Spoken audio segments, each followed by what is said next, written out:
पनवेल शहर पोलीस ठाणे हद्दीत गराडा गावाजवळ मोकळ्या जागेत नवीन घराचे बांधकाम चालू असताना बाबू वाघमारे या मेस्त्री कामगाराला गोळीबार संपवण्यात आलं होतं।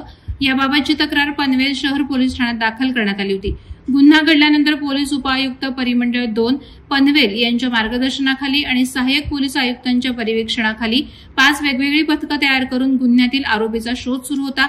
पोलीस पथकांनी घटनास्थळी आणि आजूबाजूच्या परिसरात वास्तव्यास असणाऱ्या लोकांकडे बारकाईने चौकशी केली असता प्रभाकर उर्फ चिल्या हा संशयित निष्पन्न झाला।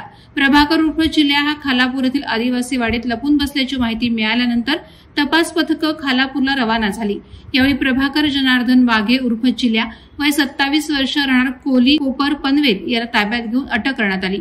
पोलिसी खाक्या दाखवताच आरोपीनं गुन्हा कबूल केला। आरोपीने दिलेल्या कबुलीच्या जबाबानुसार प्रभाकर जनार्दन वाघे उर्फ चिल्या याचे बांधकाम करणाऱ्या साईटवर इतर कामगारांसोबत भांडण झाले।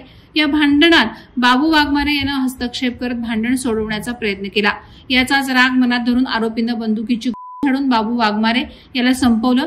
यानंतर आरोपी प्रभाकर उर्फ चिल्या याला प्रथम वर्ग न्यायालयात हजर केलं असता 3 एप्रिलपर्यंत पोलीस कोठडी सुनावण्यात आली। या प्रकरणाचा अधिक तपास वरिष्ठ पोलीस निरीक्षक नितीन ठाकरे करत आहेत। वादळवारा लाईव्हसाठी संजय कदम, पनवेल।